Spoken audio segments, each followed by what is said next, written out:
Hier lehnen sich die Menschen gegen ihre Drachenherrscher auf. Der legendäre Drachenkrieg.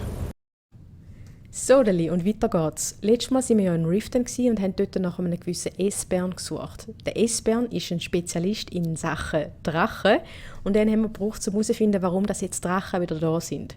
Und haben ihn dann tatsächlich auch gefunden in seinem Versteck in so einer unterirdischen Höhle, wo er sich anscheinend schon jahrelang aufgehalten hat. Dann haben wir ihn überredet, zum zurückzukommen nach Flusswald, wo er seine ehemalige Kollegin wieder getroffen hat. Und dann hat er uns einen wertvollen Tipp gegeben. Und zwar, dass wir uns auf die Suche machen nach dem Mur vom Alduin.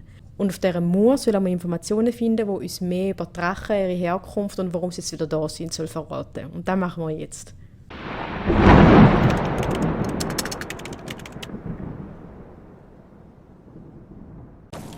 Alright, gehen wir die Mur entdecken.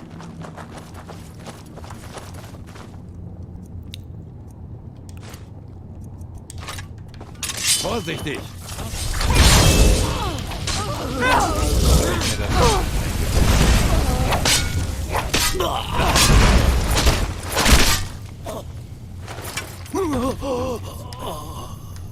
Du hast im Fall da etwas. K. Auf deiner Brust. Meine Brusthaare. Ja.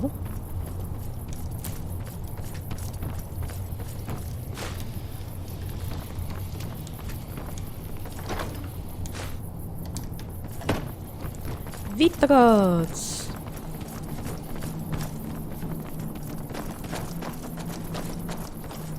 Wer ist schneller am Ziel? Los! Das sieht vielversprechend aus. Was? Ja. Das hier sind definitiv frühe Akaviri-Steinarbeiten. Wir müssen diese Brücke herunterbekommen. Diese Säulen müssen etwas damit zu tun haben. Ja, das sind Akaviri-Symbole. Mal sehen. Ihr habt das Symbol für König und Krieger. Und natürlich das Symbol für Drachenblut. Es scheint eine Art nach unten gerichtete Pfeilfigur zu sein.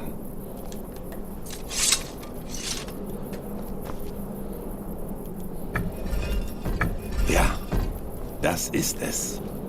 Das Symbol auf der mittleren Säule. Was sie auch getan hat, es hat funktioniert. Sehen wir mal, was die Drachenblut uns hinterlassen haben. Cool.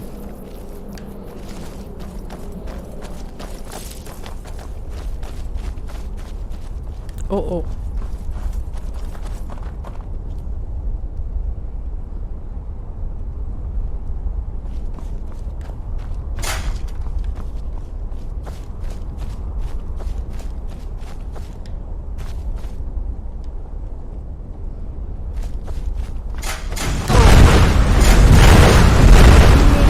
Habt ihr nicht drauf? Ja. Okay.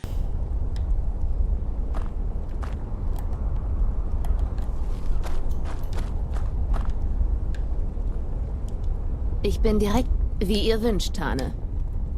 Sonst laufst du mir einmal rein an und aktivierst die Pfeile. Oder?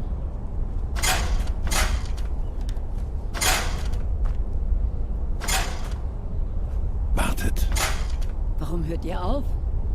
wir sollten hier vorsichtig sein. Seht ihr diese Symbole am Boden? Esbern hat recht. Das sieht aus wie Druckplattenschalter. Ah ja. Wir gehen hinüber, Jetzt echt? sobald es sicher ist.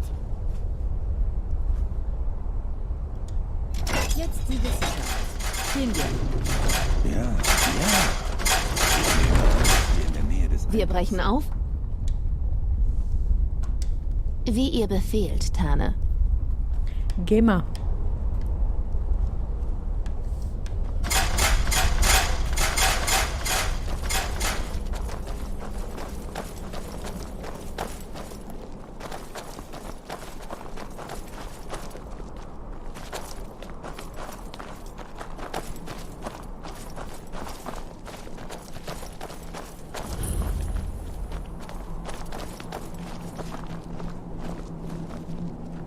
Wunderbar. Und zudem... Hey, cool, man, neue Händchen. Erstaunt. Die kann ich wieder haben. Rüstwert 92. Nein, sag ich, Rüstwert 11.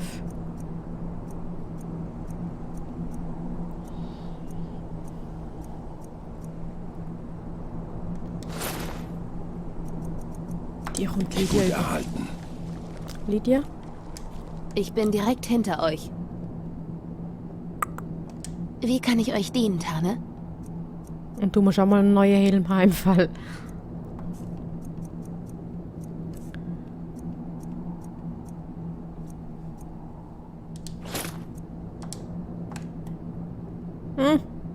Die haben dir, glaube ich, nicht so gefallen, hä? Dann mal los. Ja, gut. Das Blutsiegel. Noch eine vergessene Kunst der Akaviri. Zweifelsohne wird es ausgelöst durch... Nun ja, Blut. Euer Blut, Drachenblut. Schaut her. Hier seht ihr, wie die Versucht, Klingen euer Blut an damals dem Reman anderen Siegel im Syrodil Boden verehrt haben.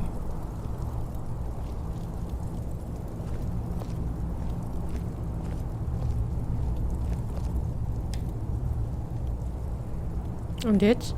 Der gesamte Ort scheint ein Schrein für Reman zu sein. Er hat die Akaviri-Invasion unter geheimnisvollen Umständen beendet, wie ihr sicher wisst.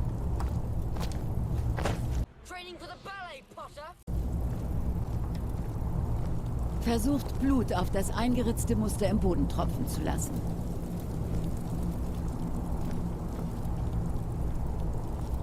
Nach der sogenannten Schlacht am Fahlenpass traten die Akaviri in seine Dienste. Damit war der Esbern hat Grundstein des wahrscheinlich recht. Zweiten Versucht, Kaiserreichs euer Blut gelegt. an dem eingeritzten Siegel im Boden einzusetzen. Das war es. Es bewegt sich.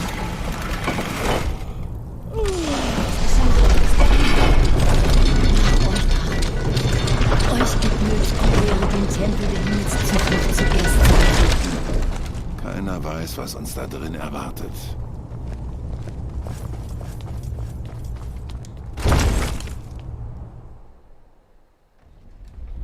Brutal cool gemacht.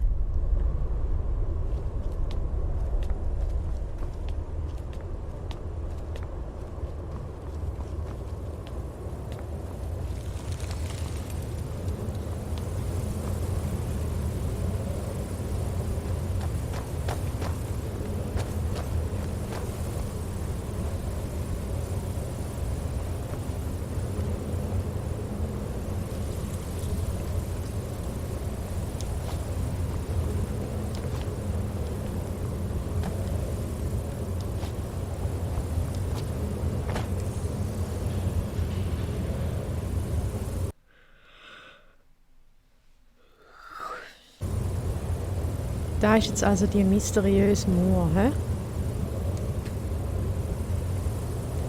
Bruce? Und jetzt?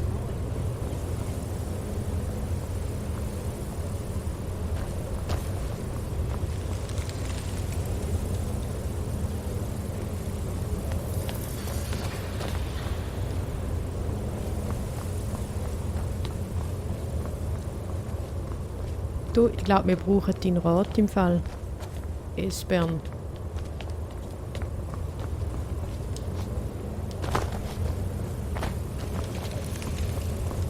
Shores Knochen, da ist sie. Alduins Mauer. So gut erhalten. Noch nie habe ich ein schöneres Beispiel einer Akaviri-Reliefarbeit aus der frühen zweiten Ära gesehen. Esther, wir brauchen Informationen, keine Geschichtsstunde. Ja, ja. Sehen wir mal, was wir hier haben.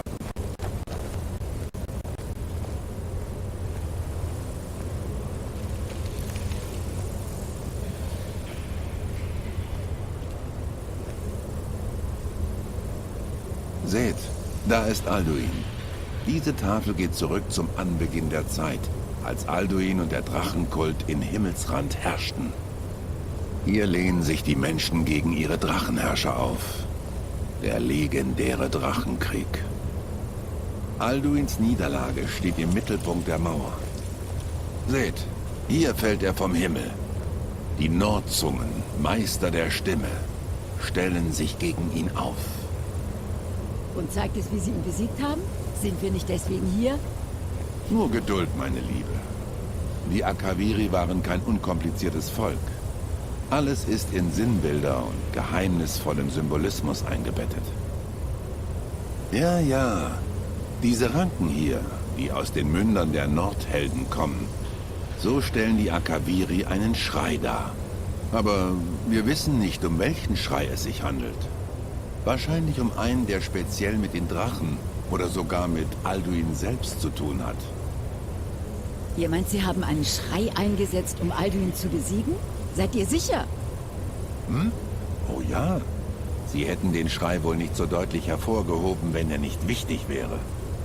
Denkt daran, diese Mauer wurde als Aufzeichnung für künftige Klingen errichtet.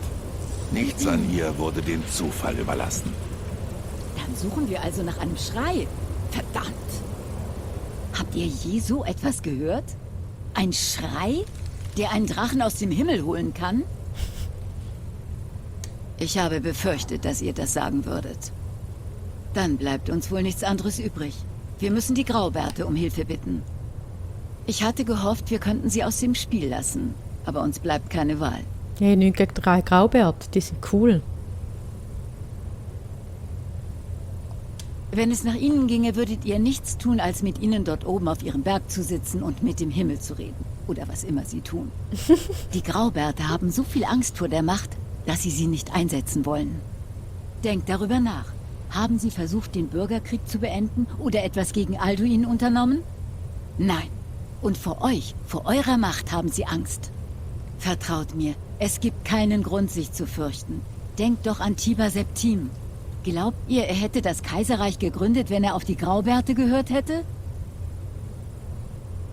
Tja, Nur wenn ihr sie nicht zu nutzen versteht. Alle großen Helden mussten lernen, ihre Macht einzusetzen. Diejenigen, die von ihrem Schicksal zurückgeschreckt sind, nun, von denen habt ihr noch nie etwas gehört, nicht wahr? Und dann gibt es noch die Schurken, die ihre Macht missbrauchen. Es gibt immer eine Wahl und es gibt immer ein Risiko. Doch wenn ihr in Furcht vor dem lebt, was schiefgehen könnte, tut ihr am Ende gar nichts. So wie die Graubärte droben auf dem Berg. Tja, gut, dass sie euch bereits in ihren kleinen Kult aufgenommen haben. Espen oder mir würden sie wohl kaum helfen, wenn wir darum bitten würden. nicht so niedlich. Wir werden uns im Tempel der Delphi. Himmelszuflucht danach umsehen, was die frühen Klingen uns sonst noch hinterlassen haben könnten. Es ist ein besseres Versteck, als ich mir erhofft hätte. Talos schütze euch. Und euch. Seht her, auf der 3. Tafel. Die Prophezeiung, die Akaviri auf der Suche nach einem Drachenblut überhaupt erst nach Tamriel geführt hat. Hier sind die Akaviri, also die Klingen. Ihr seht ihre charakteristischen Langschwerter. Jetzt knien sie nieder. Ihre uralte Mission ist erfüllt. Das letzte Drachenblut tritt am Ende der Zeit gegen Alduin an. Hört ihr zu, Delphine? Ihr könntet etwas über unsere eigene Geschichte lernen. Ich kenne die Prophezeiung auswendig. Früher kannten Interessiert alle sie, glaube ich, Klingen nicht so, sie. hä? Wenn Tumult seinen Platz in den 8 Winkeln der Welt einnimmt. Wenn der Messingturm wandert und die Zeit neu geformt wird. Wenn die dreifach Gesegneten scheitern und der rote Turm erzittert. Wenn der Drachenblut Ja, sieht schon cool aus. verliert und Gut. der weiße Turm Gehen wir mit dem Dumbledore reden. Dem Dumbledore.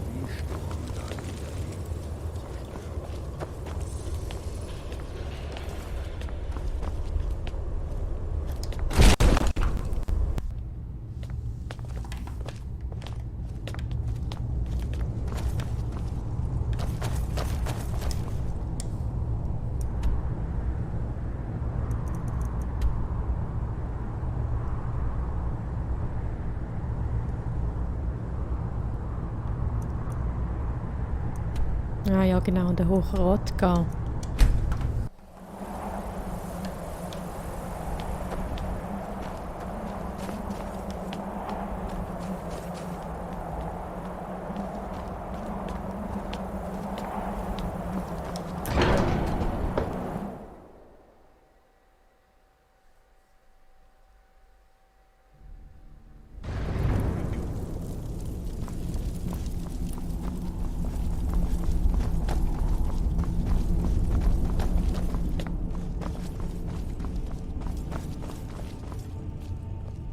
Du störe grad.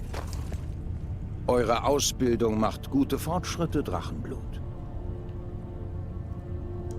Drachen haben die angeborene Fähigkeit, ihre Stimme zu trainieren und zu bündeln. Drachen können außerdem die Macht ihrer toten Brüder aufnehmen. Einige Sterbliche werden mit ähnlichen Fähigkeiten geboren. Seit Jahrhunderten wird darüber gestritten, ob das ein Segen oder ein Fluch ist. Was ihr in einigen wenigen Tagen gelernt habt, kostete sogar die Begabtesten von uns mehrere Jahre. Manche glauben, dass ein Drachenblut von den Göttern in Zeiten großer Not in die Welt geschickt wird.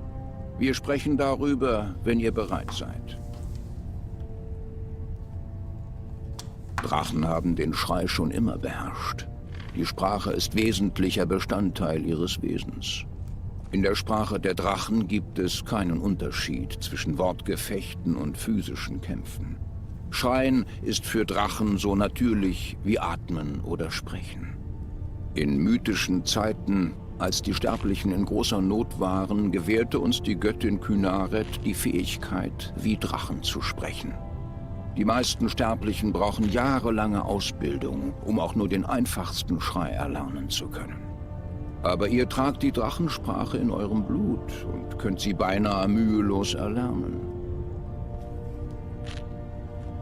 Woher wisst ihr davon? Mit wem habt ihr euch unterhalten?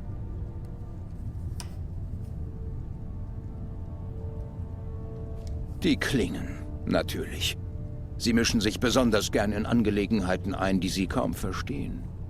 Ihre rücksichtslose Arroganz kennt keine Grenzen. Ja, wenn du wüsstest, was wollten Delfin schon von dir immer jedes erzählt. Drachenblut vom Pfad der Weisheit abbringen. Sie liebt Delfin. Habt ihr nichts von uns gelernt? Wollt ihr als Werkzeug in den Händen der Klingen enden, nach ihrem Belieben zu ihren Zwecken eingesetzt? Nein, nein, natürlich nicht. Vergebt mir, Drachenblut. Ich war euch gegenüber ungehalten. Aber hört meine Warnung. Die Klingen sagen zwar, dass sie jedem Drachenblut dienen, aber dem ist nicht so. Dem war noch nie so. Nein, ich kann ihn euch nicht lehren, weil ich ihn nicht kenne. Er wird Drachenfall genannt, aber seine Worte der Macht sind uns unbekannt. Wir trauern ihm nicht nach. Drachenfall hat keinen Platz im Weg der Stimme. Er wurde von jenen erschaffen, die unter der unvorstellbaren Grausamkeit von Alduins Drachenkult gelebt hatten. Ihr ganzes Leben wurde von ihrem Hass auf Drachen verzehrt. Und sie warfen all ihren Zorn und ihren Hass in diesen Schrei. Wenn ihr einen Schrei lernt, nehmt ihr ihn tief in euer Wesen auf. Auf gewisse Weise werdet ihr selbst zu dem Schrei. Um diesen Schrei lernen und anwenden zu können, müsst ihr das Böse, das ihn erfüllt, in euer Innerstes aufnehmen. Das erinnert mich doch schwer an die unverzeihlichen Flüche. Nur Partonax, der Meister unseres Ordens, kann diese Frage beantworten, so er sich denn dazu entscheidet. Er ist unser Anführer. Er übertrifft uns alle in seiner Beherrschung des Weges der Stimme. Er lebt abgeschieden, hoch oben auf dem Gipfel des Berges. Er spricht nur selten zu uns und nie zu Außenseitern. Es ist ein großes Privileg, ihn sehen zu dürfen. Nur jene, deren Stimme stark ist, können den Pfad finden. Kommt. Wir werden euch einen Schrei lehren, mit dem ihr den Weg zu Partonax öffnen könnt. Das klingt doch gut.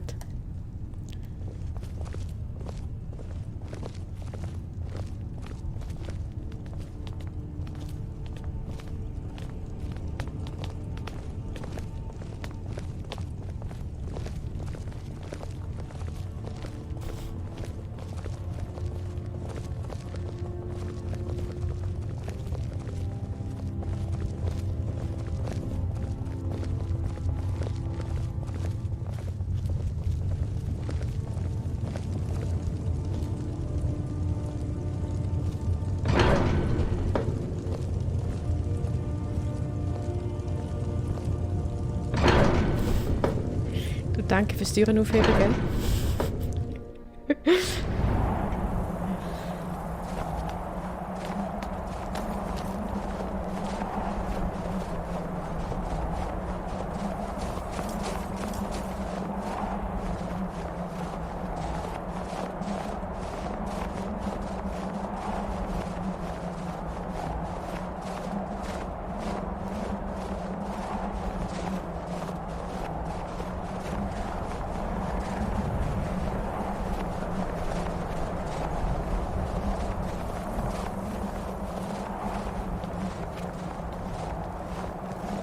Der Pfad zu Partunax beginnt hinter diesem Tor.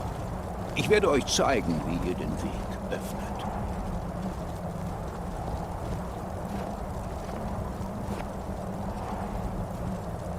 Lok.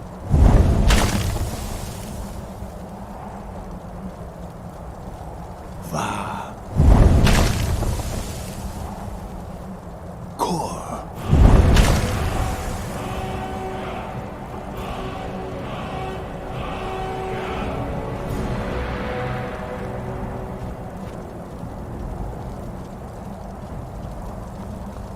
Ich werde euch mein Wissen über wolkenloser Himmel vermitteln.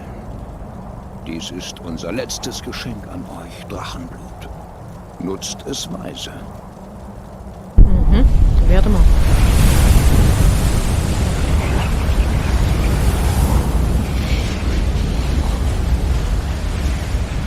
Wolkenloser Himmel wird den Nebel weggehen, aber nur für kurze Zeit. Der Weg zu Partunax ist voller Gefahren. Ihr solltet ihn nicht auf die leichte Schulter nehmen. Geht immer weiter. Konzentriert euch auf euer Ziel und ihr werdet den Gipfel erreichen. So, das war es bereits wieder mit der 10. Folge unserer Skyrim-Serie Alduins Mauer. Wir haben tatsächlich herausgefunden, wie es möglich ist, Drachen endgültig zu besiegen, nämlich indem wir den Alduin besiegen. Und das machen wir mit dem Schrei. Den lernen wir wiederum bei den Graubärt oben. Und zwar beim Meister höchstpersönlich, beim Partunax. Und den gehen wir nächstes Mal kennenlernen. Bis dann. Ciao.